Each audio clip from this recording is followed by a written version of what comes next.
Good evening to all of you once again. I am doctor Anand Pandey. एक बार फिर हम लोग इलाहाबाद यूनिवर्सिटी पीएचडी ग्रेड के संदर्भ में चर्चा करेंगे। From yesterday we started to discuss about the syllabus of Allahabad university CRET, और उस क्रेट के सिलेबस डिस्कशन में कल हम लोगों ने ancient Indian history, culture and archaeology पे चर्चा किया था, और आज हम लोग मिडिवल एंड मॉडर्न हिस्ट्री का जो सिलेबस है उस पर चर्चा करेंगे, और उसमें हम आपको जो प्रोबेबल क्वेश्चंस हो सकते हैं वो भी बता देंगे। और आगे चल के हम लोग ancient history, medieval history and modern history के इम्पॉर्टेंट क्वेश्चन पर भी चर्चा करेंगे। और एक बार रफली जो है हम पूरा सिलेबस पे आपको डिस्कशन भी कर लेंगे। पूरे सिलेबस पे एक प्राइमा फेसी एक व्यू की तरह हम सब पे आपको लेक्चर भी दे देंगे। Okay, and I will also provide some written materials, PDFs related to these syllabus. Okay, चलिए तो हम लोग चर्चा करते हैं आज मिडिवल एंड मॉडर्न हिस्ट्री की। मिडिवल एंड मॉडर्न हिस्ट्री में अगर देखा जाए तो जो सबसे पहले आपका सिलेबस है वह है आपका, हमने पहले चर्चा कर लिया है कि आपको पैटर्न आई थिंक आप सभी को पता ही होगा, फिर भी आपको एक बार रिमाइंड करा दे रहे हैं कि आपको क्रेट लेवल 2 में आपको टोटल 13 क्वेश्चंस करने हैं। रिटेन 13 क्वेश्चंस आपको करने हैं, जिनमें से 3 सेगमेंट होगा। ए में आपको करना पड़ेगा कुल मिला के 10 क्वेश्चंस, 10 क्वेश्चंस होंगे जो आपके 75 वर्ड्स के होंगे, 75 शब्द के होंगे, और जिसमें 10 क्वेश्चन जो होगा ये सभी आपके 12 नंबर का होगा। तो 12 marks for each question, 12 marks for each questions होगा, और टोटल आपका हो जाएगा 120 मार्क्स। ठीक, तो ये बहुत इंपॉर्टेंट है। टू द फैक्ट लिखिए, फैक्चुअल लिखिए ज़्यादा से ज़्यादा। हम आगे भी चर्चा करेंगे कि आपको कैसे लिखना चाहिए। तो एक तो आपका ए हो गया। बी की अगर चर्चा करेंगे, इसका जो सेकंड सेगमेंट होगा दैट इज फ्रॉम वेयर, फिर we will be asked to solve 2 questions. यहाँ पे आपको 2 क्वेश्चंस करना होगा, और ये जो 2 क्वेश्चंस होंगे ये आपके 150 वर्ड्स के होंगे, 150 शब्द के होंगे, और इसमें से सभी क्वेश्चंस जो होंगे ये 20 मार्क्स के होंगे। 20 मार्क्स बराबर हो जाएगा आपका 40 मार्क्स। ठीक, तो ये आपका 40 मार्क्स का हो जाएगा, ये आपका 120 मार्क्स का हो जाएगा। इसके बाद आपका जो लास्ट सेगमेंट होगा सी, जिसमें आपको particularly you will be asked to solve only 1 questions. तो यहाँ पे आपको 1 क्वेश्चंस करना होगा। यह क्वेश्चन आपका 400 वर्ड का होगा, लॉन्ग आंसर टाइप। कम से कम इसको आपको 2 से 3 पेज लिखना है, और इसमें आपका ये होगा 40 मार्क्स का, 40 मार्क्स। ठीक, तो 40 40 80 और 120 आपका 200 मार्क्स। ये आपका 2.5 आवर्स होगा, 2.5 घंटे का आपका टोटल ये पेपर होगा। ठीक, याद रखिएगा। तो 2.5 घंटे में 2 घंटे इसके लिए होगा, और 30 मिनट्स जो होगा आपको मिलेगा फर्स्ट पेपर करने के लिए। तो टोटल आपका हो जाएगा 2.5 घंटे। ओके, चलिए जो पहले पेपर का मतलब है जहाँ पे आप ऑब्जेक्टिव क्वेश्चन करेंगे 25 from the subject and 25 from research methodology. चलिए हम लोग एक बार फिर चर्चा करेंगे। सबसे पहले देखिए मिडिवल एंड मॉडर्न हिस्ट्री में जो आपका पहला है वो पहले कुछ दिया गया है कंसेप्ट आइडियाज एंड टर्म्स। मतलब है कि मध्यकालीन और आधुनिक इतिहास से कुछ ऐसी शब्दावलियाँ दी गई हैं जिन पे आपको ऑब्जेक्टिव क्वेश्चन पूछे जा सकते हैं, और जिन पे आपसे 75 शब्द के क्वेश्चन पूछ सकते हैं, और इनसे आपको बड़े क्वेश्चन मतलब लॉन्ग आंसर टाइप क्वेश्चन या 150 वर्ड्स के भी क्वेश्चन पूछे जा सकते हैं। ठीक है, जैसे कुछ टर्म्स हैं आपका, जैसे पहला है खिलाफत की अवधारणा। खिलाफत क्या है, खिलाफत की अवधारणा क्या है, कैसे आपका खिलाफत का विकास हुआ, मोहम्मद साहब के उत्तराधिकारी जो पैगंबर के बाद आए वो कैसे खलीफा कहलाए, खलीफा क्या होते हैं। खलीफा जो होते हैं इस्लाम में राजनीतिक और आध्यात्मिक सत्ता दोनों के केंद्र बिंदु होते हैं। जो इस्लामिक सत्ता थियोक्रेटिक होती है, मतलब धर्म केंद्रित शासन होती है, उसका जो जस्टिफिकेशन होता है वो इसी खिलाफत की अवधारणा से होता है। फिर खिलाफत कैसे आई, प्रथम जो 4 खलीफा हैं जिन्हें कहते हैं वो आपके खलीफा उद रशीदुन, तो जो रशीदुन खिलाफत है पहला 4, ठीक है। उसके बाद जिन्हें आपको पवित्र खलीफा भी कहते हैं। इसके बाद आपका उमैयद खिलाफत आता है।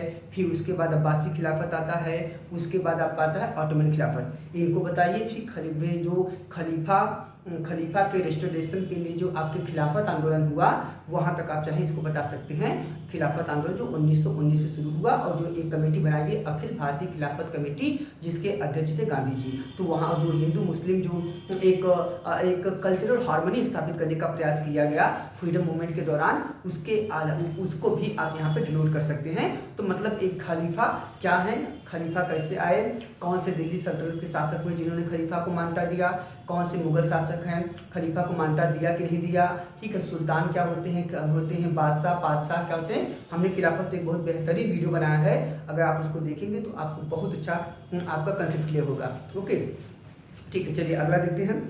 दूसरा है सुलह कुल। सुलह कुल क्या है, सुलह कुल जो है यह हारून रशीद जो थे उन्होंने एक किताब लिखी है जिसका नाम है सुलह कुल। इन्होंने मध्य एशिया में बेसिकली जो मंगोल कबीले थे इनमें बड़ा वैमनस्य था, उन कबीलों में एकता स्थापित करने के लिए इन्होंने एक किताब लिखी जिसका नाम है सुलह कुल। यही सिद्धांत आगे चल के भारत में जब सूफीज़्म का विकास हुआ तो सूफीज़्म के विकास के साथ यह भारत में आता है। और उसके बाद धीरे धीरे आगे चलकर यह मुगलों में अकबर ने इसे अपने नीति का मुख्य आधार बनाया और इसी के अंतर्गत अकबर ने महजर इबादत खाने का निर्माण, महजर की घोषणा और उसके बाद दीन इलाही की घोषणा किया, तीर्थ यात्रा कर समाप्त किया, जजिया कर समाप्त किया। तो बहुत सारी जो चीज़ें हैं आपके वहाँ पे इसके माध्यम से आप कर सकते हैं, ठीक है। तो आपको सुलह कुल की क्या है, अवधारणा क्या है, इन सब के बारे में भी आप चर्चा कर सकते हैं और इन सबको डिनोट करके आप अच्छा क्वेश्चन लिख भी सकते हैं, ठीक है। अगला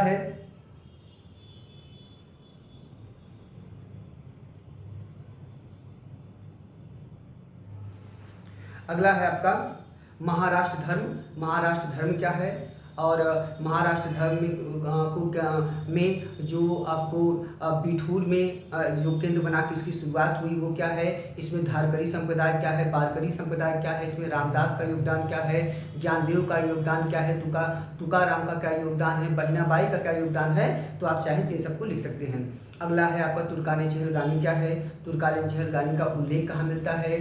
उसके बाद तुर्काने चहलगानी को ऑर्गेनाइज किसने किया है, तुर्काने चहलगानी जिसे आप जानते हैं इल्तुतमिश ने शुरू किया, बाद में इसका अंत किसने किया, इसका अंत किया बलबन ने। तो ये सब आप बता सकते हैं। इनके पीछे कारण क्या था, इनके ऑर्गेनाइजेशन के पीछे क्या कारण था, फिर इनके जो डिक्लाइन हुआ उसके पीछे क्या कारण था। तो आप बहुत कुछ चीज़ें यहाँ बता सकते हैं। अगला है वतन एक प्रकार की जागीर है। जब कभी मनसबदारों को जिन क्षेत्र में वो कार्य करते थे उसी क्षेत्र में अगर उनको वेतन के बदले में भू क्षेत्र या भूखंड प्रदान कर दिया जाता था, उसे कहते थे वतन। यही आगे चल के वतन जागीर के रूप में जाना गया, ठीक है। अगला है आपका बलूता। बलूता क्या होता है, पश्चिमी भारत में खासकर जो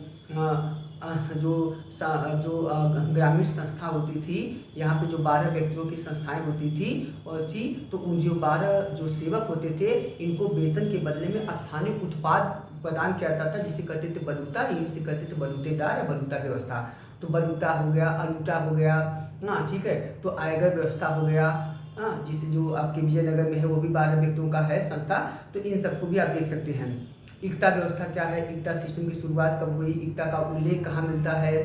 हाँ, तो एकता का उल्लेख आपका तुलसी ने किया है। तो फिर एकता प्रथा होती क्या है, इसमें 2 प्रकार की एकता होती है, बड़े एकतादार, छोटे एकतादार क्या होते थे। एकतादारों का कार्य क्या होता था, एकतादार के कर्तव्य कौन से होते थे और एकतादारी व्यवस्था से फायदा क्या हुआ, भारत में किसने शुरू किया।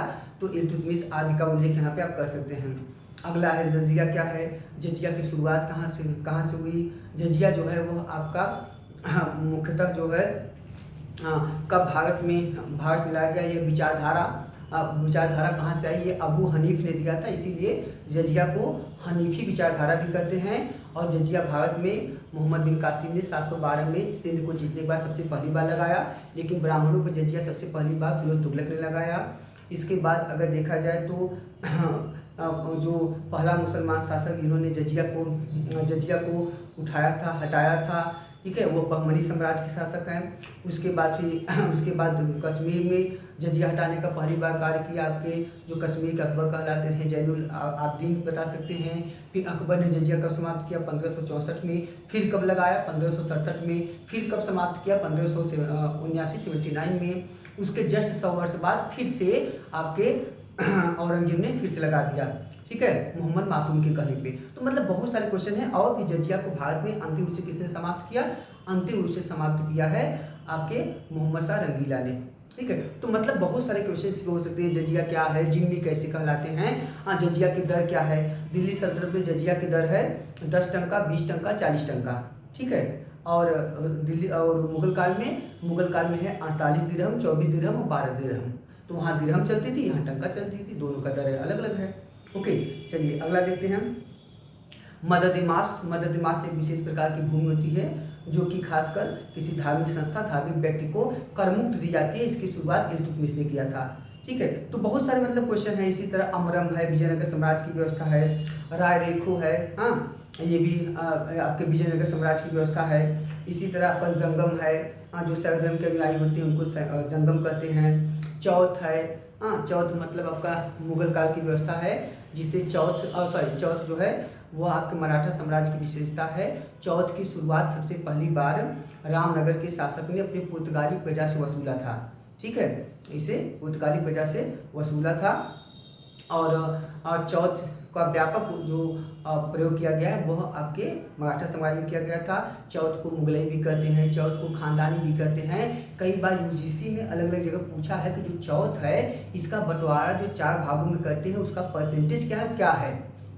तो चौथ का बंटवारा 4 भागों में होता है, बगती, सहोत्रा, नारगुंडा और मुकासा। बगती, सहोत्रा, नारगुंडा और मुकासा, ठीक है। बगती 25% होता है, ठीक है, बगती। उसके बाद होता है सहोत्रा जो होता है 6% होता है।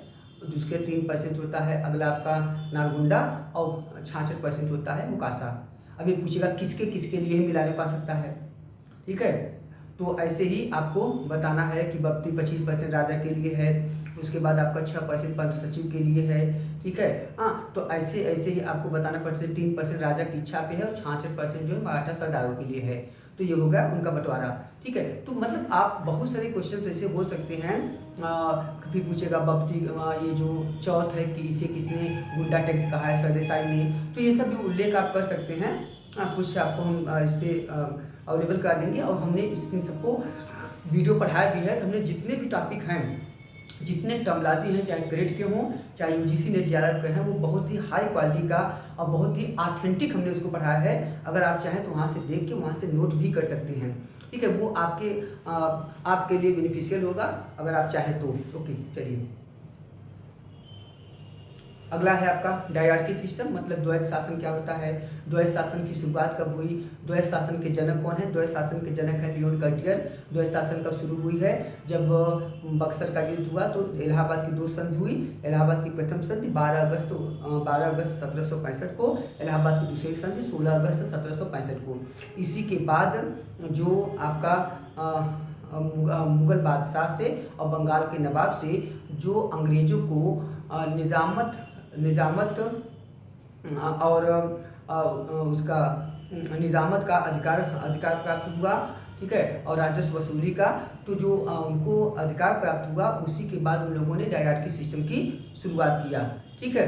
तो डायरार्की सिस्टम की जब इन्होंने शुरुआत कर दिया तो इसको लागू किया है पहली बार रॉबर्ट क्लाइव ने। याद रखिएगा, डायरार्की सिस्टम के जनक है लियोन कार्टियर, लेकिन लागू किसने किया है, लागू किया है आपके रॉबर्ट क्लाइव ने। और समाप्त किसने किया है, वारेन हेस्टिंग्स ने। इसके लाभ क्या है, इसके हानि क्या होते हैं, ठीक है। तो आप ये दोनों भी बता सकते हैं, ठीक है। अगला क्वेश्चन देखते हैं। हमने डायरेक्टरी सिस्टम भी आपको पढ़ा है। हुंडी क्या है, बिल ऑफ एक्सचेंज क्या होते हैं, हुंडी को फारसी में कहते हैं सुफ्ताजा, सुफ्ताजा हुंडी, हुंडी को वर्तमान में चेक कहते हैं। प्राचीन काल में क्या होता था कि प्राचीन काल में जब जो आपके व्यवसायिक प्रतिष्ठान होते थे वे अपने सदस्यों को और अन्य लोगों को एक स्थान से दूसरे स्थान पे जो माइग्रेट करते थे या व्यापार वाणिज्य के लिए जाते थे, तो उनके वो लोग सुरक्षित पैसा ले जा सके उसके लिए क्या करते थे, वो जो लोग जो जमा करते थे उस जमा के बदले में चेक या हुंडी प्रदान करते थे, जिसे फारसी में कहते हैं सुफ्ताजा। पूछेगा सुफ्ताजा क्या है, ठीक है। और वे लोग अपने गंतव्य स्थान जब पहुंचते थे तो वो जब वो एक विशेष प्रकार का वो हुंडी दिखा देते थे तो वो लोग क्या करते थे, वो प्रतिष्ठान अपना कमीशन काट के इनको दे देते थे, ठीक है। यही आपका कहलाता है हुंडी या सुफ्ताजा। अगला है, देखिए अगला है कोलोनिज्म। कोलोनिज्म क्या है, उपनिवेशवाद है। उपनिवेशवाद किसे कहते हैं, नव उपनिवेशवाद क्या है, आधुनिक उपनिवेशवाद क्या है, हाँ न्यू कोलोनिज्म क्या है, उपनिवेशवाद कब शुरू हुआ, कैसे यूरोपीय कंपनियां भारत में आई, हाँ उसके बाद पुर्तगाल कैसे आए, डच कैसे आए, ब्रिटिश कैसे आए, फ्लैंडर्स कैसे आए, स्पेनिश कैसे आए, अंग्रेज कैसे आए, और उन्होंने मर्केंटिलिज्म जो मर्केंटाइल सिस्टम है, मतलब जो वाणिज्यवाद है या वाणिज्यवाद है, उस प्रक्रिया के फलस्वरूप जो बुलियनिज्म है, बुलियनवाद मतलब है अधिक धन कमाने के लिए और अपने राष्ट्र को आर्थिक रूप से मजबूत करने के लिए, जिसे कहते हैं इकोनॉमिक रेशनलिटी, उसके माध्यम से कैसे इन लोगों ने भारत सहित जो है एशियाई देश, दक्षिण पूर्वी एशियाई देश आदि देशों में, भारत, चीन, जापान, वर्मा आदि के देशों में कैसे आते हैं, कैसे अपनी कॉलोनीज का विकास करते हैं, यही सब आप पढ़ते हैं कोलोनिज्म में। हमने कोलोनिज्म पे भी अच्छा वीडियो बनाया है, आप देख सकते हैं, ठीक है। कोलोनिज्म एंड इम्पीरियलिज्म, साम्राज्यवाद और उपनिवेशवाद क्या है, दोनों में अंतर क्या होते हैं, ठीक है। अगला क्वेश्चन है, एक है पैरामाउंसी। पैरामाउंसी मतलब होता है परमोच्च शक्ति। परमोच्च शक्ति का मतलब क्या होता है, पैरामाउंसी मतलब होता है परमोच्च शक्ति। जो अंग्रेजी में है सिलेबस, उसको आप हिंदी में इसके बगल में लिख सकते हैं सुनकर। हाँ, हमने सारे टॉपिक्स आपको पढ़ाए हैं, सारे जो हमारे चैनल पे मिल जाएंगे, और फिर भी मैं बता रहा हूँ तो आप चाहें तो बगल में आप लिख सकते हैं हिंदी इंग्लिश जो भी आपको चाहिए, और कम से कम सबका अर्थ जानते रहिए। तो ये ऑब्जेक्टिव भी आ सकते हैं, 75 वर्ड्स में आ सकते हैं, और ज़्यादा अगर कोई पोटेंशियल क्वेश्चन होगा तो वह क्वेश्चन आपका वह आपके 400 वर्ड्स में भी आ सकते हैं या 150 वर्ड में भी आ सकते हैं। पैरामाउंसी का मतलब होता है ब्रिटिश सर्वोच्चता। ब्रिटिश सर्वोच्चता का मतलब है कि विश्व इतिहास में यह माना जाता है कि 1815 से लेकर 1914 का जो कालखंड है, इस कालखंड में ब्रिटेन का पूरे विश्व में दबदबा रहा है। ब्रिटेन एक बहुत बड़े क्षेत्र पे अपना आधिपत्य, अपनी सॉवरेंटी स्थापित कर लिया था। इसी काल को ब्रिटिश पैरामाउंसी के रूप में जाना जाता है, ब्रिटिश सर्वोच्चता परमोच्च शक्ति के रूप में माना जाता है। इसे विश्व इतिहास में ब्रिटिश इंक्विलिज्म के नाम से जाना गया, लेकिन यूरोपीय इतने चालाक थे और ब्रिटेन वाले कि उन्होंने इसे ब्रिटिश इंक्विलिज्म न कहकर उन्होंने कह दिया कि that is the era of the PACS Britannica. PACS मतलब होता है PAX, पैक्स मतलब होता है आपका शांति, और ब्रिटानिका मतलब होता है ब्रिटेन, मतलब होता है कि ब्रिटिश शांति का काल। उन्होंने कहा कि यह विश्व इतिहास में यह जो है यह ब्रिटिश शांति का काल है, और यह जो कालखंड है इसमें साम्राज्यवादिता का काल उन्होंने नहीं माना, तो उन्होंने उसे कह दिया पैक्स ब्रिटानिका, ठीक है। और दूसरा कंसेप्ट है कि क्या किया गया कि ब्रिटिश पैरामाउंसी को स्थापित करने के लिए ही अंग्रेजों ने अलग अलग नीतियां स्थापित किया, चाहे वो सब्सिडी अलायंस पॉलिसी हो, जिसे आप कहते हैं आपका सब्सिडी अलायंस पॉलिसी जो वेलेस्ली ने शुरू किया था, और दूसरा आपका है डॉक्ट्रिन ऑफ लैप्स, शांतिपूर्ण विलय की नीति, ठीक है, तो जिसे डलहौजी शुरू किया था। तो ये जो नीतियाँ आती हैं, ये सब नीतियाँ इसी से प्रभावित थी, चाहे रिंग फेंस नीति हो, चाहे आपकी सब्सिडी अलायंस पॉलिसी हो, ठीक है, चाहे आपका डॉक्ट्रिन ऑफ लैप्स की पॉलिसी हो, चाहे सबऑर्डिनेशन की पॉलिसी हो, चाहे आपके इक्वल फेडरेशन की पॉलिसी हो, हर पॉलिसी में ब्रिटेन वालों ने सर्वोच्चता अपने पास ही रखी। और इन लोगों ने क्या किया, उसी सर्वोच्चता के तहत इन लोगों ने यूरोपियों को भारतीयों की अपेक्षा हर चीज में उन्होंने प्रेफरेंस दिया। इसी को कहते हैं इंपीरियल प्रेफरेंस, इसे कहते हैं आपके इंपीरियल मतलब साम्राज्यिक वरीयता, इंपीरियल प्रेफरेंस। ओके, चलिए आगे देखते हैं। अगला टर्म है परगना। परगना मुगल काल की प्रशासनिक व्यवस्था है। कम्युनलिज्म मतलब होता है आपका, ये कम्युनलिज्म है, मतलब हो गया संप्रदायवाद, ठीक है, ये संप्रदायवाद है। और कम्युनिज्म मतलब होता है साम्यवाद। साम्यवाद शब्द का प्रयोग पहली बार रॉबर्ट ओवन ने किया है, जिन्होंने एक किताब लिखा है the new view of society, और दूसरे लिखा है the new view of moral world, ठीक है। तो रॉबर्ट ओवन ने साम्यवाद और समाजवाद दोनों शब्दों का पहली बार इन्होंने प्रयोग किया है। कम्युनलिज्म क्या होते हैं? संप्रदायवाद होता है जो एक धर्मांधता की अवधारणा से जुड़ा होता है। ऐसी विचारधारा या प्रक्रिया जिसमें कोई व्यक्ति अपने कौम, अपने धर्म, अपने संप्रदाय को तो प्रोत्साहित करे, उसे इनकरेज करे, उसे एक्सटोल करे, उसे बढ़ाए, और उसी इंटेंसिटी के साथ दूसरे धर्म या पंथ को गिराने का प्रयास करे, अंडरएस्टिमेट करने का प्रयास करे। तो यह नकारात्मक अवधारणा से जुड़ी हुई एक विचारधारा होती है जिसे कहते हैं कम्युनलिज्म, संप्रदायवाद, ठीक। अगला आगे बंगाल वैष्णविज्म। बंगाल वैष्णव धर्म का कैसे विकास हुआ? जो ये लोग जो हैं आपके चैतन्य महाप्रभु से बंगाल वैष्णव धर्म का विकास हुआ। आगे चल के इसमें असम में यूजीसी में क्वेश्चन पूछा था। असम में एक है शंकर देव, इन्होंने इस पर बहुत काम किया, इसीलिए शंकर देव को यूजीसी का क्वेश्चन है असम का चैतन्य भी कहते हैं, ठीक है। शंकर देव हैं इसमें, ठीक है। इसमें राजुल महापात्र हैं, राजुल हैं, उसमें कई लोग हैं। तो इन लोगों ने इसको विकास किया जिसे कहते हैं बंगाल वैष्णविज्म। बंगाल वैष्णविज्म की एक बहुत बड़ी खासियत रही है कि जहाँ पे अन्य वैष्णव धर्म की शाखाओं में भगवान राम, भगवान कृष्ण की तो उपासना होती है, भाई विष्णु के आराध्य हैं। तो क्या हुआ कि लेकिन अन्य जगह पे जहाँ भगवान राम को आदर्श रूप में व्यक्त किया गया है और वहीं पे भगवान कृष्ण को प्रेमी स्वभाव का व्यक्त किया गया है। लेकिन बंगाल वैष्णविज्म एकमात्र ऐसा धर्म है जो भगवान कृष्ण के प्रेमी स्वभाव का तिरस्कार करते हुए केवल भगवान कृष्ण को भी एक आदर्श व्यक्ति के रूप में उल्लेखित करता है, और भगवान कृष्ण की केवल एक रानी का उल्लेख करता है, वह है रुक्मिणी। उनकी एक पत्नी मानता है रुक्मिणी को, और किसी को मानता नहीं देता। इसे कहते हैं बंगाल वैष्णविज्म, ठीक। अगला देखिए बंगाल वैष्णविज्म का विकास जो है बंगाल में तो सबसे ज़्यादा था ही, साथ ही साथ असम के क्षेत्र में हुआ है। बंगाल, बिहार, उड़ीसा और असम के क्षेत्र में का विकास देखने को मिलता है। अगला है आपका ओरिएंटलिज्म, मतलब होता है आपके प्राच्यवाद। प्राच्यवाद क्या है? मतलब पूर्वी दृष्टिकोण क्या है, इसके कौन कौन से समर्थक हैं, इसकी मूल अवधारणा क्या है, इसके लाभ और हानि क्या है, इसे, ठीक है। प्राच्यवाद में हमने बहुत अच्छा वीडियो बनाया है, आप देख सकते हैं। ओरिएंटलिज्म, प्राच्यवाद, पूर्वी दृष्टिकोण। ऐसा माना गया कि जब यूरोपीय लोग भारत में आए तो इन्होंने अपने साम्राज्य को अक्षुण्ण बनाने के लिए, सेफगार्ड करने के लिए, अपने साम्राज्यिक हितों के अनुरूप इन्होंने एशियाई देश और पूर्वी देशों का अध्ययन करना शुरू किया, वहाँ के कला, साहित्य, संस्कृति को जानना शुरू किया ताकि उनकी जड़ों तक पहुँचा जा सके, अपने साम्राज्य को और ज़्यादा संगठित किया जा सके। तो इसी समन्वित दृष्टिकोण से उसने पूर्वी देशों के इतिहास को जानना समझना शुरू किया। इसे कहते हैं पूर्वी दृष्टिकोण, या पूर्वी को संस्कृत में कहते हैं प्राच्य, इसे कहते हैं प्राच्यवादी दृष्टिकोण, ओरिएंटलिज्म, ठीक है। ओरिएंटलिज्म में सबसे जिन लोगों ने भारत जैसे देशों पे काम किया, उनके कला, साहित्य, संस्कृति, उनकी भाषाओं का अध्ययन किया, वे भारतीय भाषाविद कहलाते हैं, जिन्हें कहते हैं इंडोलॉजिस्ट, INDOLOGIST, इंडोलॉजिस्ट।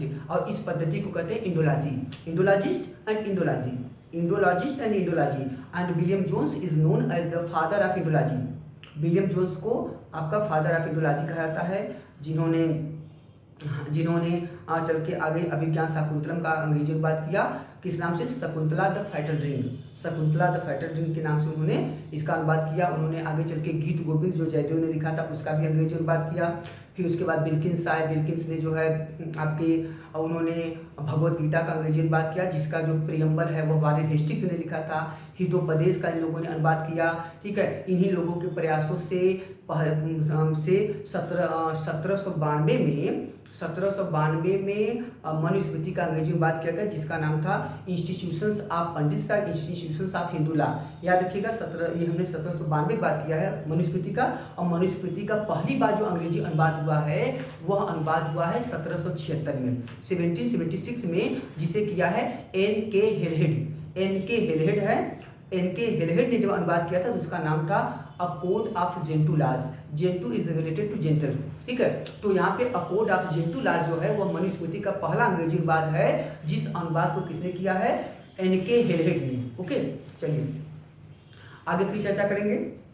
अच्छा, आगे चल के क्या हुआ, जब जेम्स मिल आए जिन्होंने एक अपनी किताब लिखी हिस्ट्री ऑफ ब्रिटिश इंडिया, जो 3 भागों में लिखी गई, 1808 से लेकर 1817 तक 3 वर्ग में लिखी गई। इस किताब में जो बहुत बड़े ओरिएंटलिस्ट हैं और जो बहुत बड़े ओसीडेंटलिस्ट हैं, ओसीडेंटलिस्ट मतलब होता है पाश्चात्यवादी, ठीक है, तो पाश्चात्यवादी साम्राज्यवादी हैं, इन्होंने क्या किया, इन्होंने कहा कि पूर्वी देश जो हैं यहाँ पे शासन प्रशासन नहीं है, पूर्वी देश अति प्राचीन काल से हमेशा मोनार्कियल सिस्टम में गवर्न हुए हैं और मोनार्कियल सिस्टम के अंतर्गत लगातार इनका शोषण हुआ है, इसीलिए पूर्वी देशों का शासन प्रशासन व पूर्वी निरंकुशतावाद है। तो ओरिएंटल डेस्पोटिज्म जिसे कहते हैं प्राच्य निरंकुशता का सिद्धांत, oriental despotism DESPOTISM, oriental despotism, तो प्राच्य निरंकुशतावाद का सिद्धांत पहली बार जो है जेम्स मिल ने अपनी किताब में दिया है और यही किताब है जिसमें पहली बार भारतीय इतिहास का बंटवारा 3 भागों में कम्युनल ग्राउंड पे, कम्युनल ग्राउंड का मतलब क्या होता है, कम्युनल ग्राउंड का मतलब होता है सांप्रदायिक आधार पर किया गया है,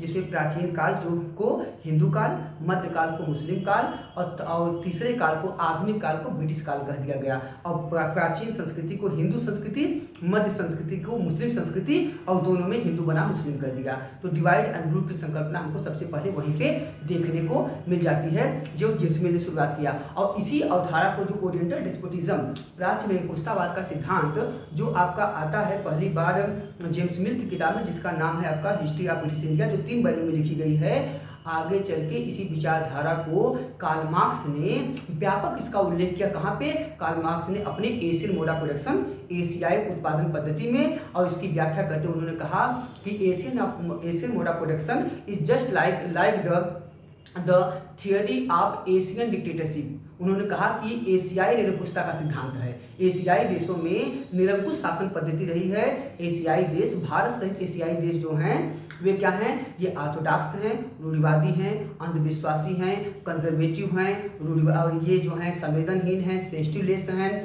ये ट्रेडिशनल हैं, कन्वेंशनल हैं, पारंपरिक हैं, जड़हीन हैं, स्पंदनहीन हैं। तो बहुत सारी बातें बताया और यहाँ क्या कहा ये समाज जो है वर्ग संघर्ष विहीन समाज है। जो समाज वर्ग संघर्ष नहीं करता है वह समाज आगे विकास नहीं करता है, ठीक है। तो कहा एशिया, भारत सहित एशियाई समाज वर्ग संघर्ष विहीन समाज होता है।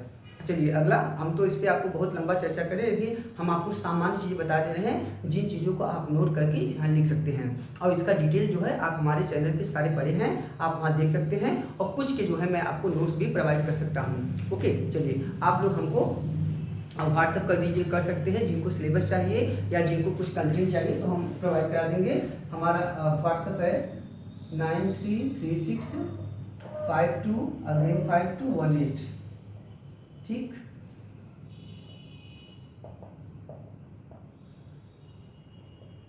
नाम तो सुना ही होगा, ओके ठीक। चलिए तो यहाँ पे हम लोग आगे चर्चा करेंगे। आज हम आपको जितने भी टर्मोलॉजी है उतना बता देंगे, कल हम लोग इसके आगे फिर चलेंगे। ओके, चलिए अगला है अल्तमगा। अल्तमगा एक विशेष प्रकार की मोहर होती थी जो मुगल काल के फरमानों पर और मुगल काल के जो जागीरें दी जाती थी उस पर मारा जाता था, उस पर अल्तमगा लिखा होता था, इसीलिए इसकी शुरुआत जो है यह अल्तमगा नाम से फेमस हो गया और इसी को कहते हैं अल्तमगा, ठीक है। अल्तमगा आपका हो गया। तो अल्तमगा से युक्त एक विशेष प्रकार की जागीर जारी की जाती थी। ओके ठीक, चलिए अगला डी इंडस्ट्रियलाइजेशन। अगला है, देखिए इंडस्ट्रियलाइजेशन क्या होता है, औद्योगिकरण। औद्योगिकरण का पहले समझ लीजिए फिर समझिए बी औद्योगिकरण क्या है। औद्योगिकरण का मतलब शब्द जो है पहली बार इस शब्द का पहली बार प्रयोग किया है अर्नोल्ड टॉइनबी ने, उनकी किताब का नाम है letters on industrial revolution in England. Arnold Toynbee जिन्होंने एक थ्योरी दिया है, थ्योरी ऑफ ओशियन ट्रेवल्स का, और अर्नोल्ड टॉइनबी वही हैं जिन्होंने पहली बार पोस्ट मॉडर्निज्म मतलब आपका है उत्तर आधुनिकतावाद शब्द का भी प्रयोग किया है, पोस्ट मॉडर्निज्म। ओके, तो इंडस्ट्रियलाइजेशन का मतलब होता है कि मानव श्रम के स्थान पे मशीनों का अधिक से अधिक अगर प्रयोग किया जाता है जिसे कहते हैं इंडस्ट्रियलाइजेशन, मशीनीकरण या औद्योगिकरण, ठीक है। इसका मतलब दूसरे शब्दों में कह सकते हैं जब कृषि आधारित अर्थव्यवस्था उद्योग आधारित अर्थव्यवस्था में परिवर्तित होने लगती है तो इसे हम कहते हैं औद्योगिकरण। औद्योगिकरण पर भी और बी औद्योगिकरण दोनों हमने वीडियो बनाया है, आप वहाँ से नोट देख सकते हैं हमारे चैनल पे, ठीक है। आप डायरेक्ट कोई भी टॉपिक डालिएगा फिर डालिएगा बाई आनंद पांडे, ठीक है, तो आपका आ जाएगा। ओके, तो आप समझिएगा। तो हमने कहा इंडस्ट्रियलाइजेशन जब हुआ तो बहुत तेज़ी से क्या हुआ कि ब्रिटेन सबसे पहले 17 माना था कि लगभग 1725 में ब्रिटेन से इसकी शुरुआत हुई। ठीक है, ये तो बताना मुश्किल है कि इसकी शुरुआत कब से मानी जाए, जब स्पेनिश जेनी का आविष्कार हुआ, जब भाप के इंजन का आविष्कार हुआ, या हैंडलूम का आविष्कार हुआ, या पावर लूम का आविष्कार हुआ, या फाउंटेन पेन का आविष्कार हुआ।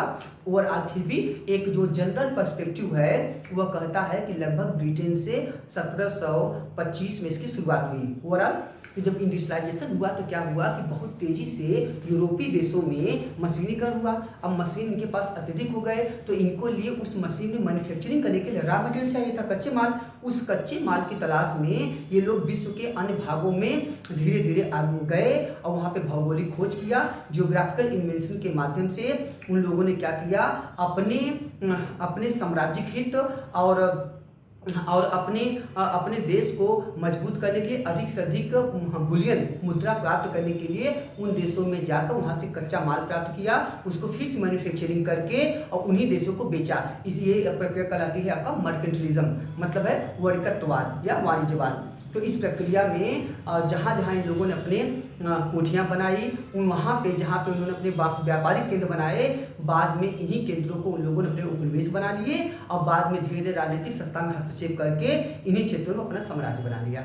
ठीक है, तो इन लोगों ने क्या किया, जब औद्योगिकरण तो किया, ब्रिटेन वालों ने भारत में बहुत तेजी से औद्योगिकरण किया और रेलवे का विकास किया, आज का तो किया, लेकिन दूसरी तरफ क्या किया, इन लोगों ने भारत के कुटीर उद्योग, जो स्मॉल इंडस्ट्रीज हैं, लघु उद्योग हैं, जो भारत के घरेलू उद्योग हैं, इन उद्योगों को धीरे धीरे नष्ट करने की नीति अपनाई, ताकि जो है कि ये लोग ब्रिटेन से निर्मित जो है मैन्युफैक्चर्ड जो आइटम्स हैं उन्हीं को खरीदने के लिए मजबूर हो जाएं।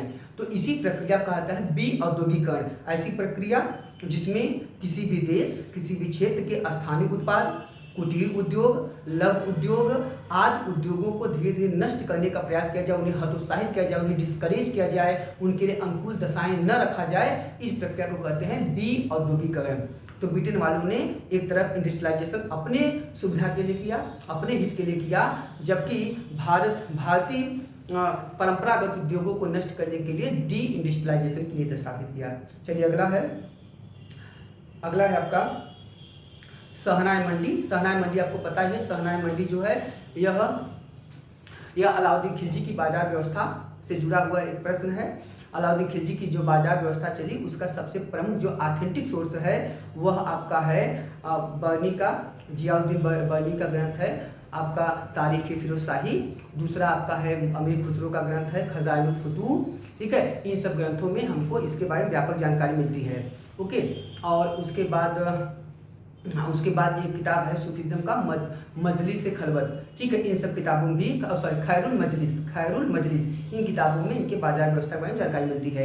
तो उस बाजार व्यवस्था का सबसे बड़ा जो अधिकारी था वो उसे रखा गया था सहनाए मंडी, मंडी का प्रमुख, इसे कहते हैं सहनाए मंडी। और बाजार व्यवस्था का सारी जिम्मेदारी सहना पे होती थी और इसके अतिरिक्त बाजार व्यवस्था को नियंत्रित करने के लिए सहनाए मंडी के अलावा बहुत सारे अधिकारी होते थे, जिनमें बरीद का मतलब होता है आपके गुप्तचर अधिकारी, और मुनहिस का मतलब होता है साधारण गुप्तचर। तो सामान्य गुप्तचर को कहते हैं सल्तनत काल में मुनहिस और गुप्तचर अधिकारी को कहते हैं बरीद, और गुप्तचर विभाग का सबसे जो बड़ा अधिकारी होता है उसे कहते हैं बरीद ए मुमालिक। तो बरीद ए मुमालिक, मुनहिस और सहनाए मंडी, ठीक है, और परमिट जारी करने वाला परवाना नवीस, ये सब प्रमुख अधिकारी थे जो सहनाए मंडी के साथ रहकर बाजार व्यवस्था को सुचारू रूप से संचालित करते थे। अगला क्वेश्चन है आपका सब्सिडरी अलायंस पॉलिसी। ठीक है, सब्सिडरी अलायंस पॉलिसी जो है यह बेलेजली की पॉलिसी है, जिसे कहते हैं सहायक संधि। बेलेजली की सहायक संधि की नीति है। बेलेजली जब भारत में आता है, ठीक है, तो इसने क्या किया, इसने 1700 98 से लेकर 1805 के बीच में इसने उसी जो रिंग फेंस पॉलिसी थी, मतलब जो आपका सुरक्षा घेरे की नीति, इसका बड़े क्षेत्र में विस्तार किया और ब्रिटिश पैरामाउंसी से प्रभावित होकर ब्रिटिश की सर्वोच्चता स्थापित करने के लिए भारतीय रजवाड़ों को जबरदस्ती उसने क्या किया, उसने सब्सिडरी अलायंस पॉलिसी, उसने उनको सहायक संघ स्वीकार करने के लिए मजबूर किया। इसी को कहते हैं subsidiary alliance policy. Subsidiary alliance policy यद्यपि अगर देखा जाए तो बेलेजरी ने शुरू नहीं किया था, बल्कि पहली बार भारत में जब डुप्ले आया तो डुप्ले ने क्या किया कि भारतीय रजवाड़ों के मामलों में, राजाओं के व्यक्तिगत मामलों में हस्तक्षेप करते हुए उनको सुरक्षा देने के लिए उनको सैनिक भाड़े पे देना शुरू किया और उसके माध्यम से उनके राजनीतिक मामलों में हस्तक्षेप करना शुरू किया। तो सहायक संधि का जो जन्मदाता है वो डुप्ले माना जाता है, लेकिन सहायक संधि को सबसे ज़्यादा व्यापक जिन्होंने प्रयोग किया है वे हैं आपके बेलेजली। इसीलिए लॉर्ड बेलेजली को जो है के साथ सहायक संधि की नीति को संपत्ति जोड़ दिया जाता है। सहायक संधि क्या है हो गया, सहायक संधि के लाभ क्या है, सहायक संधि से हानि क्या हुई और सहायक संधि स्वीकार करने वाले कौन कौन से राजा हुए। बस इन सबको आधे आधे पेज में कोड कर लीजिए और उसी को याद कर लीजिए, उसी की व्याख्या कर दीजिएगा। हम आगे चर्चा करेंगे लिखना क्या है, कैसे लिखना है। सहायक संधि को स्वीकार करने वाले भारतीय राजाओं का क्रम क्या है, ऑब्जेक्टिव भी आ सकता है, डिस्क्रिप्टिव भी लिख सकते हैं। वह है पहला है हैदराबाद, सबसे पहला है 1798 में हैदराबाद, मैसूर, तंजौर, ठीक है, अवध, पेशवा, भोसले, सिंधिया, जयपुर, जोधपुर, मछली, बुद्धि, भरतपुर, ये सब का क्रम है। ठीक है, हैदराबाद, मैसूर, तंजौर, अवध, पेशवा, भोसले, सिंधिया, जयपुर, जोधपुर, मछली, बुद्धि, भरतपुर, ये इनका क्रम है। ठीक है, तो ये सब भी आप बता सकते हैं। अगला है आपका मर्केंटिलिज्म, मर्केंटाइल सिस्टम। मैंने कहा वाणिज्यवाद, अभी हमने चर्चा किया था वाणिज्यवाद क्या होती है, वाणिज्यवाद की शुरुआत कैसे हुई है, यूरोपी जो हैं क्यों वाणिज्यवाद की प्रक्रिया से प्रभावित होकर विश्व के देशों में अपनी कोठियाँ स्थापित करना शुरू किया, हमने चर्चा पहले कर लिया। अगला है आपका है इवेंजेलिकलिज्म। इवेंजेलिकलिज्म क्या होता है, इसका मतलब होता है शुभ संदेशवाद। शुभ संदेशवाद को कहते हैं इवेंजेलिकलिज्म। ये क्या है, इसका मतलब होता है कि कहा गया कि यूरोपी जब आए तो इन लोगों ने क्या किया, इन लोगों ने ईसा मसीह के विचारों का प्रचार प्रसार किया। ईसा मसीह के विचारों को इन लोगों ने कहा कि ईसा मसीह के विचार ऑस्पिशियस हैं, शुभ हैं, इसीलिए ईसा मसीह के विचारों के प्रचार प्रसार की प्रक्रिया को कहा जाता है शुभ संदेशवाद। ईसा मसीह के विचारों उनको उपदेशों के प्रचार प्रसार की प्रक्रिया को कहा जाता है शुभ संदेशवाद। और इसी शुभ संदेशवाद का उद्देश्य लेकर इन लोगों ने अन्य देशों में जाकर धीरे धीरे वहाँ पे क्रिश्चियनिटी को बढ़ावा देने का प्रयास किया। वहाँ पे उन लोगों ने क्या किया, उन्होंने धर्मांतरण करने का प्रयास किया। इसी को कहते हैं आपका शुभ संदेशवाद। अगला है इकोनॉमिक रेशनलिज्म, हमने भी चर्चा किया था, मतलब होता है आर्थिक राष्ट्रवाद। इसका मतलब है अगर कोई देश अपने देश को आर्थिक रूप से मजबूत करने के लिए, अपने देश को आर्थिक रूप से समृद्ध करने के लिए ऐसी नीतियां क्रियान्वित करता है, ठीक है, जिससे उसका देश आर्थिक रूप से मजबूत हो, उसके देश में अधिक से अधिक मुद्रा आए, अधिक से अधिक धन आए। जैसे यूरोपीय कंपनियों ने, यूरोपीय देशों ने अपने देश में अधिक से अधिक बुलियन प्राप्त करने के लिए भारत सहित एशियाई देशों में भारी मात्रा में यहाँ इन लोगों ने क्या किया कि यहाँ से कच्चे माल प्राप्त किया, यहाँ के बाजारों पर अधिकार किया, यहाँ पे वर्गत्ववाद के माध्यम से वाणिज्यिक फसलों का व्यापार किया, वाणिज्यिक फसलों को उत्पादित करने के लिए मजबूर किया। ठीक है, तो ऐसी प्रक्रिया को हम कहते हैं इकोनॉमिक रेशनलिटी। अपने देश को आर्थिक रूप से मजबूत करना ही कहलाता है आर्थिक राष्ट्रवाद। और आर्थिक राष्ट्रवाद के अंतर्गत ही आपके मर्केंटाइल सिस्टम का विकास हुआ, कॉलोनिज्म का विकास हुआ, इम्पीरियलिज्म का विकास हुआ। ये सब इसी प्रक्रिया के तहत माने जा सकते हैं। अगला है भूदान। भूदान एक महत्वपूर्ण आंदोलन है जिसकी शुरुआत 1951 में की गई थी, जिसमें विनोबा भावे सबसे प्रमुख हैं आपके भूदान आंदोलन में। अब भूदान आंदोलन की जो शुरुआत हुई है, यह सबसे पहला जो भूदान मिला है वह आपका मिला है आंध्र प्रदेश के पोचमपल्ली से। आंध्र प्रदेश के पोचमपल्ली से पहला भूदान मिला है, भूमि का दान।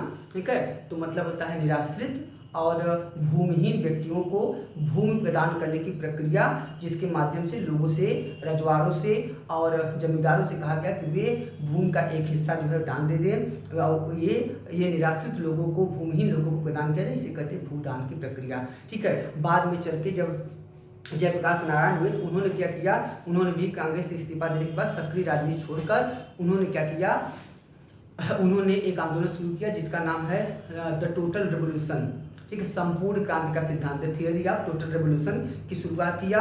और वो ठीक है, तो वो लोग भी आगे चल के भूदान आंदोलन से जुड़ गए। अब भूदान आंदोलन एक व्यापक तेजी से बढ़ा, लेकिन 1955 तक आते आते धीरे धीरे ये कमज़ोर हो गया, क्योंकि लोग जो हैं वे स्वेच्छा से भूमि दान दे नहीं रहे थे। तो उसके बाद क्या किया गया, कहा गया कि ऐसा है कि एक व्यक्ति से भारी मात्रा में दान नहीं मिल पा रहा है, तो उससे अच्छा है कि एक गांव से दान लिया जाए और कहा जाए कि सब लोग थोड़ा थोड़ा दान दे दें, तो उसी दे दें एक गांव के लोग, और पूरा मिला के ये दान एक लोग मतलब प्रदान कर दिया जाए, भूमिहीनों में आमंत्रित कर दिया जाए। तो भूमि दान जो है आगे चल के 1955 में ग्रामदान बदल गया, इसे हो गया ग्रामदान आंदोलन। और ग्रामदान जो है वो सबसे पहला जो ग्रामदान मिला है वो मिला है उड़ीसा से।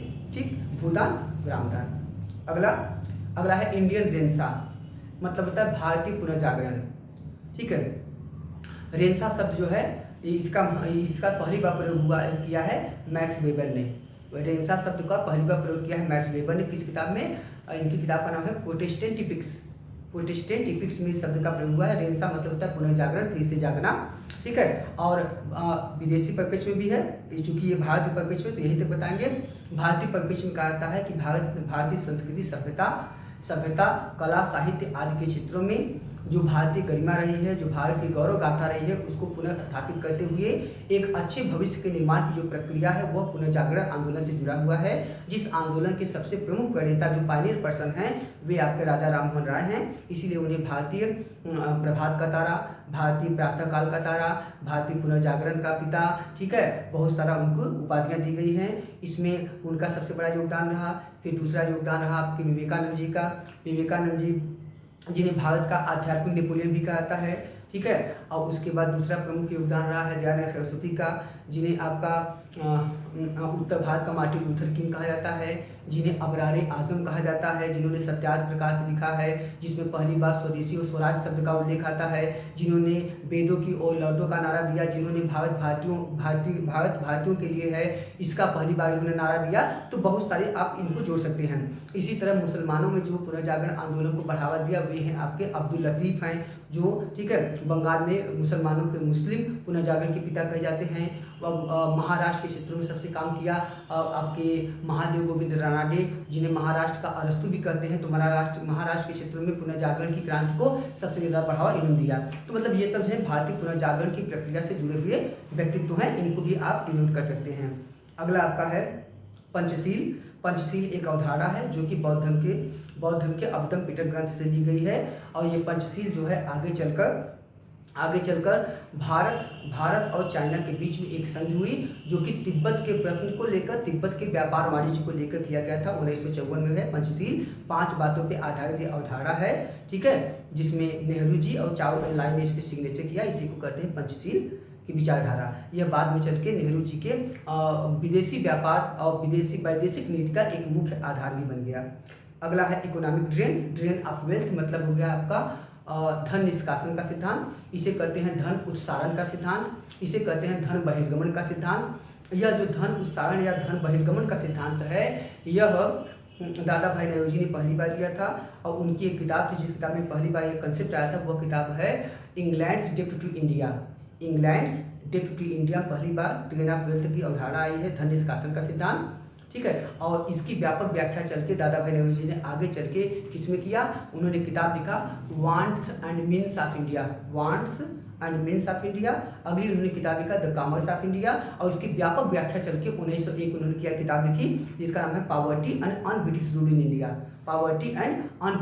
इंडिया। में उन्होंने इसकी व्यापक व्याख्या किया है, ठीक है। और इस प्रक्रिया को सबसे पहली बार उन्होंने बेल्बी आयोग के सामने उठाया था, जबकि ड्रेन ऑफ वेल्थ की विचारधारा को ब्रिटिश संसद में पहली बार जो है राजा राममोहन राय ने उठाया था, ठीक है। तो ये सब बता सकते हैं ड्रेन ऑफ वेल्थ क्या है, इसमें होम चार्जेस का सिद्धांत क्या है, ठीक है। ये सब है, मतलब ऐसा दादा भाई नौरोजी ने कहा कि धन निष्कासन है यह अनिष्टों का अनिष्ट है, this is the evil of evils, दादा भाई नौरोजी कथन है। और कार्ल मार्क्स कहता है कि धन निष्कासन जो है यह it is just like the bleeding process, यह बहता हुआ खून की प्रक्रिया है, ब्लीडिंग प्रोसेस जिसे कहा है। धन निष्कासन जो है इसका धन निष्कासन जो सिद्धांत है, यह सिद्धांत बहुत तेजी से विकसित हुआ। इसका मतलब है, दादाभाई ने कहा कि भारत से अगर कोई भी सामान, कोई भी वस्तु जो ब्रिटेन को निर्यातित होती है वो कम दाम पे जाती है और उसके बदले में वास्तविक प्रतिभूति, मतलब उसके बदले में वो वास्तविक जो रिवर्स हमको नहीं प्राप्त होता है, तो जिस मात्रा में हम बेचते हैं, जिस दाम का, उसमें और जितना प्राप्त करते हैं उसके जो बीच का जो अंतर है वो हमारा शोषण है, हमारे धन का बहिर्गमन है। इसी को कहते हैं धन निष्कासन या धन निष्क्रमण या धन बहिर्गमन। भारत से जो धन विदेश में जाता है, ब्रिटेन को जाता है, उसके बदले में वास्तविक प्रतिभूति, उसके बदले में वास्तविक रिवर्स, वास्तविक एक्सचेंज हम नहीं प्राप्त करते हैं, वो हमारे देश का शोषण है, हमारे देश के धन का निष्कासन है। इसी को कहते हैं ड्रेन ऑफ वेल्थ का सिद्धांत। इस पर लंबी प्रक्रिया है, हमने ड्रेन ऑफ वेल्थ पे वीडियो बनाया है, वहाँ भी आप देख लीजिएगा और उन्हीं सब बातों को नोट करते जाइए और उसी की कोई व्याख्या कर दीजिएगा। धन निष्कासन पे हम लोग लंबा बात कर सकते हैं, किस पत्रिका में आई, किस पत्रिका में विरोध हुआ, किसने इसका विरोध किया। तो बहुत सारे महादेव गोविंद रानडे ने धन निष्कासन का विरोध किया था। ठीक है, तो बहुत सारी बातें हैं इसके संदर्भ में। अमृत बाजार पत्रिका जो है वो इसका बहुत सपोर्ट करती थी। तो ये सब भी है, बहुत सारी बातें हैं। संवाद कौमुदी है वो भी सपोर्ट करती थी। तो बहुत सारी बातें आप कर सकते हैं इसके बारे में। दादाभाई नौरोजी का एक और सिद्धांत है जिसे कहते हैं मॉरल एग्जिट का सिद्धांत। अभी हमने कहा ड्रेन ऑफ वेल्थ, उन्होंने कहा एक दूसरे का मॉरल एग्जिट। धन निष्कासन के साथ उन्होंने कहा नैतिक निष्कासन।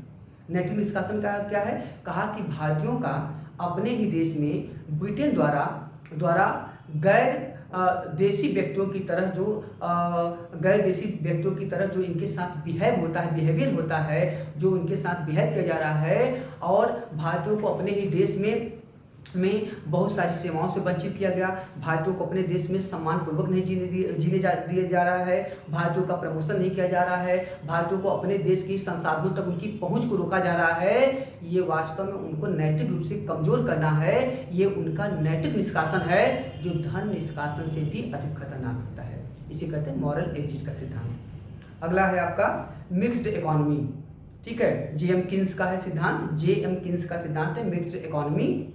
ठीक है, मतलब होता है कि ऐसी प्रक्रिया जिसमें समाजवादी पद्धति, पूंजीवादी पद्धति दोनों के माध्यम से अपने आर्थिक नीतियों का क्रियान्वयन किया जाए, जिसमें उदारवादी पद्धति, पूंजीवादी पद्धति दोनों को समाहित करते हुए कार्य किया जाए, उसे कहते हैं मिक्स्ड इकोनॉमी। ठीक है, इसे यही आपका है जेएम किन्स का सिद्धांत है।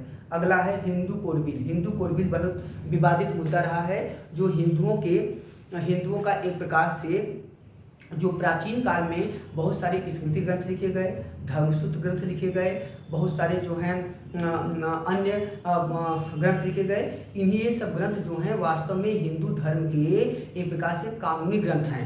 ठीक है, स्मृतियाँ कानूनी ग्रंथ है, चाहे मनुस्मृति हो, चाहे याज्ञवल्क्य हो, चाहे बृहस्पति स्मृति हो, चाहे नारद हो, देवल स्मृति आदि। तो इन सब क्या हुआ कि इन सब में के माध्यम से हिंदुओं के उत्तराधिकार समस्या, उत्तराधिकार नियम, स्त्री धन की समस्या, स्त्रियों के उत्तराधिकार की बातें, उसके बाद उसमें संपत्ति का बंटवारा आदि के बारे में चर्चा होती थी। विवाह विच्छेद आदि पर चर्चा होती थी। तो ये सब चलते थे। लेकिन बाद में जब भारत स्वतंत्र हुआ तो ये हुआ कि अब से एक नया कानून बनाया जाएगा।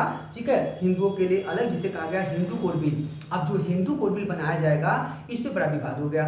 और हिंदू कोड बिल का जो मुद्दा भारतीय संसद में रखा गया वो बहुत विवादित हुआ और उस पर विवाद बहुत तेजी से गहरा गया। यहाँ तक कि उस समय के जो राजू महापात्र थे, करपात्री जी महाराज थे, उन लोगों ने बड़ा विरोध कर दिया। यहाँ तक कि जो उस समय राष्ट्रपति थे राजेंद्र प्रसाद जी भी कई प्रावधानों से उन्होंने भी अपनी नाखुशी जारी कर दिया। ठीक है, तो ये मुद्दा बहुत तेजी से बढ़ा। 1955 में इसके संदर्भ में जो है इसके संदर्भ में 4 नियम पारित हुए, जो हिंदू उत्तराधिकार नियम से, हिंदू दहेज प्रथा से, आदि संपत्ति के अधिकार से, आदि से जुड़े हुए प्रश्नों को लेकर पास हुआ था। इसी को कहते हैं हिंदू कोड बिल। और बाद में मुसलमानों के लिए मुस्लिम कोड बिल आया, जो पहले मुसलमानों के लिए शरीयत था, आगे चल के मुस्लिम लॉ हो गया। अब हिंदू लॉ और मुस्लिम लॉ भी चल रहा है। अब इन्हीं सबको हटा के अब वर्तमान में हम लोग चर्चा कर रहे हैं कॉमन सिविल कोड का, जिसे कहते हैं यूसीसी, कॉमन सिविल कोड। ठीक है, समान नागरिक संहिता, मतलब हर व्यक्ति के लिए एक ही नियम होगा, चाहे वो हिंदू हो, चाहे मुस्लिम हो, सिख ईसाई कुछ भी हो, उसे कहते हैं यूसीसी, कॉमन सिविल कोड। ठीक है, यही आपका हिंदू कोड बिल का जो सिद्धांत था। ठीक है, हिंदू कोड बिल में सबसे ज़्यादा प्रावधान देखिए, कई बार लोग गलती से सोचते हैं कि मनु स्मृति से लिया गया है। मनु से नहीं, सबसे ज़्यादा प्रावधान जो है वो बृहस्पति स्मृति से लिया गया है। उसमें ठीक है मनु से कम लिया गया है। ठीक है, मनु चूंकि पुरुषवादी मानसिकता के माने जाते हैं, इसीलिए मनु का बड़ा विरोध होता है आज भी। ओके, चलिए फिर हम लोग कभी इस पर चर्चा करेंगे ओवरऑल। तो thank you to all of you. यहाँ तक हम लोगों ने आज चर्चा कर लिया। अब कल हम लोग चर्चा करेंगे इंडिया फ्रॉम 1206 टू 1526, मतलब है भारत 1206 से लेकर 1526 के बीच में। Thank you to all of you.